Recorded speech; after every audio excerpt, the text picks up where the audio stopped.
Para mim, Olha, uma excelente refeição, uma salada bem variada, isso. um queijo branco, Eu não sou que eu muito fã sou, de salada, não. e umas torradinhas e tudo mais. Não estava de bom tamanho? Só À que vontade, todo mundo né? quer Mas é porque comidinha, provavelmente feijão, arroz. as pessoas não se alimentaram bem durante o dia.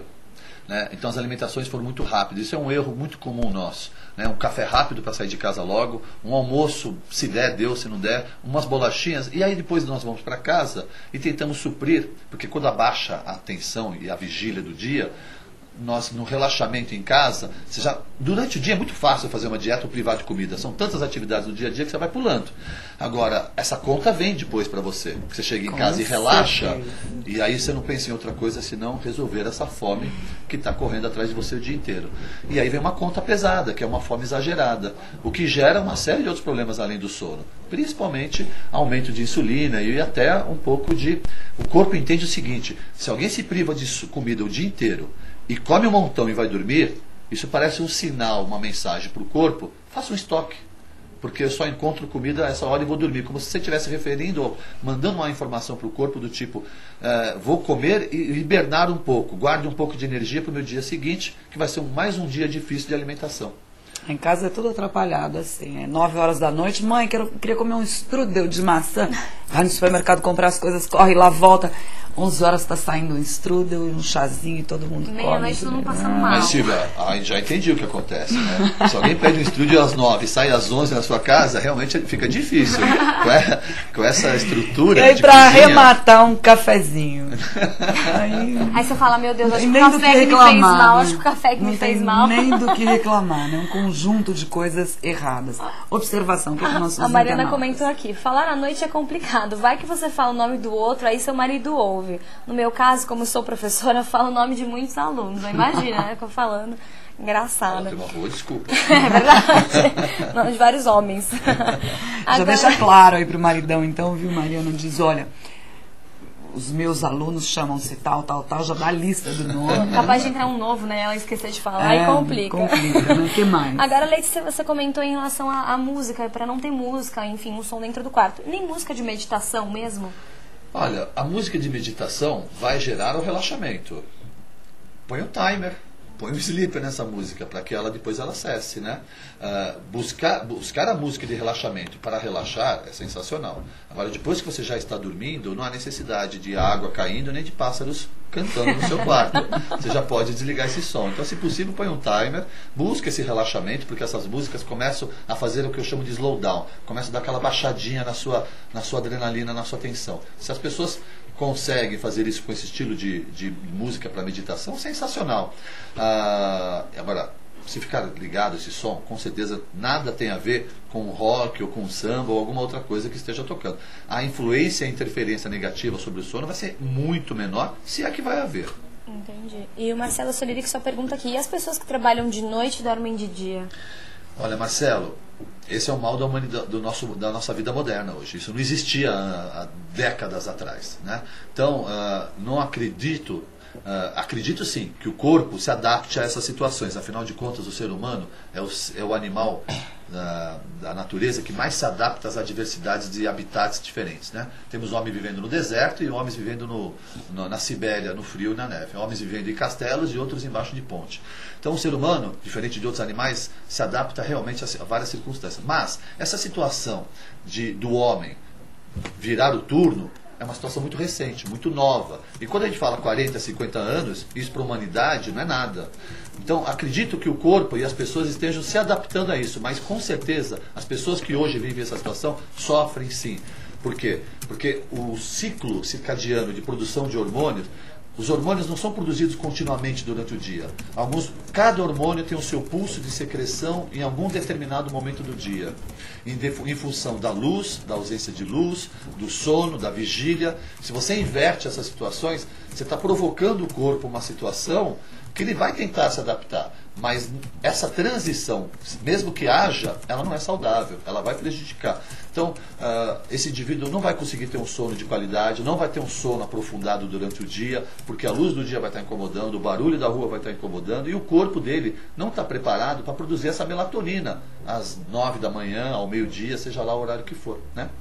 Então, é uma situação que com certeza gera desgaste de saúde, insalubridade essa que eu tenho certeza que o salário a mais pago pelos turnos noturnos não cobre a perda de saúde que esse indivíduo está tendo. Por mais que se crie um ambiente de quarto escuro, tudo fechadinho, existem os barulhos do dia, da rua. Exatamente, tem que tentar vedar esse som. Se você conseguir fazer tudo isso, você está minimizando bastante e melhorando a qualidade do seu sono. Agora, eu acho que é difícil, principalmente uma casa que tem crianças, pessoas andando na casa. Mas isso é muito individual, são casos que têm que ser analisados individualmente numa consultoria e tentar ajudar o cliente a achar uma maneira de ajustar isso, vedando portas, vedando janelas, fazendo algumas adaptações no seu ambiente de dormir, no seu quarto. Observações aí, Mário? A Mariana está comentando aqui em relação a trocar a noite pelo dia. Ela diz assim, é complicado mesmo, meu marido é músico, hoje não toca mais à noite, mas quem diz que ele consegue dormir antes das 2? Aí ela comenta, já parei de brigar com ele, pois realmente vi que é do metabolismo. Acho que é uma questão de costume também, né? Agora, se ele já não trabalha mais à noite, e isso ficou, como diríamos, uma sequela de um estilo de vida que ele teve, há como, provavelmente após algumas análises, exames, principalmente avaliação hormonal, analisar se não é possível ajudá-lo a trazer um sono mais cedo, ajustar esse horário e fazê-lo acordar mais tarde. É justificado, sim.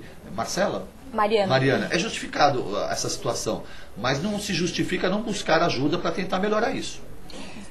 Fora tudo que a gente já conhece, já comentou por aqui, por exemplo, uma noite mal dormida gera um dia terrível. Você está sonolento, com raciocínio muito lento.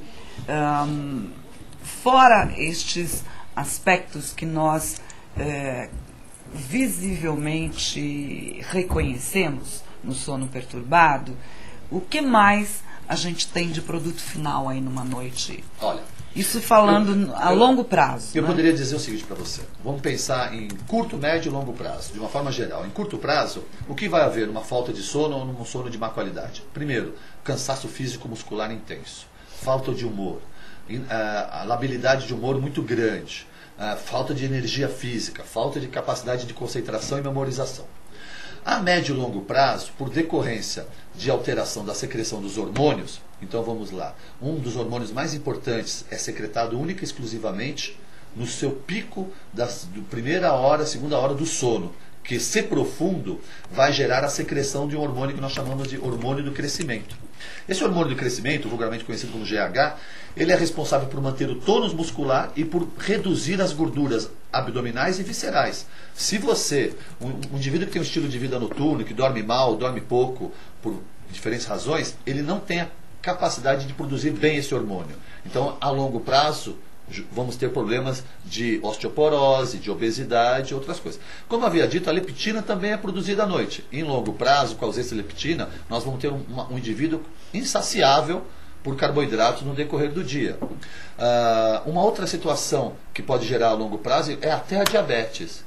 Um indivíduo que dorme mal, ele não secreta a insulina, que é um hormônio importante para tirar o açúcar do sangue. E, além de não produzir a insulina, ele libera cortisol, que é o hormônio do estresse. Esse hormônio do estresse tem a característica contrária da insulina. Ele libera açúcar.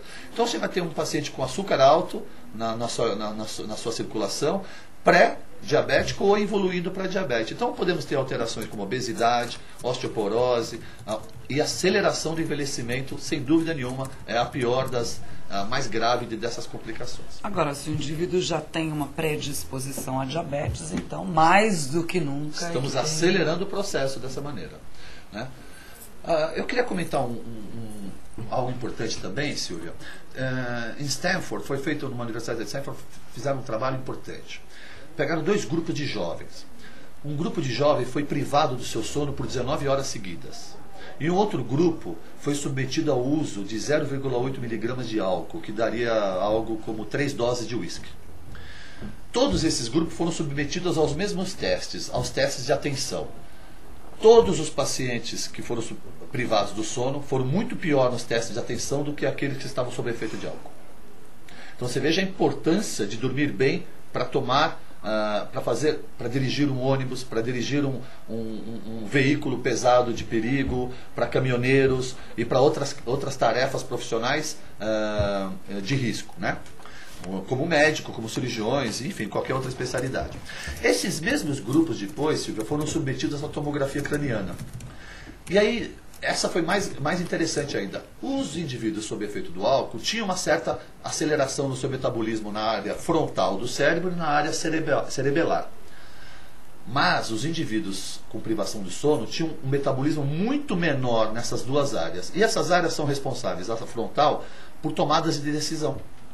Então, aquele indivíduo que não dorme bem, ele não consegue tomar decisão direito. Ele flutua demais, ele vacila na sua decisão, ele não consegue ter um processo de reação grande. E outra área cerebelar que eu comentei, em baixa atividade metabólica, que é responsável pelo equilíbrio. Então, um indivíduo que não dorme, ele pode parecer mais alcoolizado do que o indivíduo, entendeu? Pode parecer mais bêbado, no comportamento mais de alcoolizado do que o indivíduo que bebeu, porque ele tem menos equilíbrio físico e tem uma tomada de decisão mais lenta, o que a gente só associa muito mais facilmente ao indivíduo sob efeito do álcool. O efeito da privação do sono é muito mais intenso e grave do que o do álcool. Lógico que tomado as devidas proporções, né? Agora também não tem nenhuma proibição a respeito. Eu também, né? Então gente, você eu não pega sou bêbada, eu falta de sono. terça-feira passada, que foi feriado, a gente veio aqui fazer o Mulheres, onde recebemos a Nick da Produtoras, né? E um programa super divertido, muito gostoso. E no retorno à minha cidade, eu me deparei com 4 acidentes, inclusive um de uma caminhonete, tipo Saveiro, alguma coisa assim, que conseguiu capotar numa reta. Então ali a única explicação era o cochilo do sujeito. Então imagina, né? Um feriadão, você curte, não dorme direito, bebe muito e ainda pega uma estrada. Perfeito. Né? Então isso, se ambas as coisas são péssimas, imagine as duas em conjunto. A população comum, algumas pessoas, elas incorrem no erro muito grande de acreditar que elas têm o controle do efeito do álcool, né? Então, o que dirá dessas pessoas acreditarem que tem o controle da falta do sono? Então, elas subestimam demais o cansaço do sono. Essas pessoas não valorizam o efeito do álcool. O que dirá da falta de sono? Então as pessoas subestimam demais isso. E é num momento delicado de tomada de decisão que você... Só que esse momento é muito rápido. Principalmente se estiver numa direção a uma certa velocidade. E o que é pior em pessoas que trabalham, né? Com veículos. Aí a responsabilidade aumenta muito. Não é? É loucura isso. A gente vai para um rápido intervalinho. Ninguém chamou o intervalo, eu fui direto aqui. Switcher, temos um intervalo? Então temos. A gente vai para um rápido intervalo, continuamos conversando por aqui no site. Voltamos já. Complicada e perfeitinha, você me apareceu.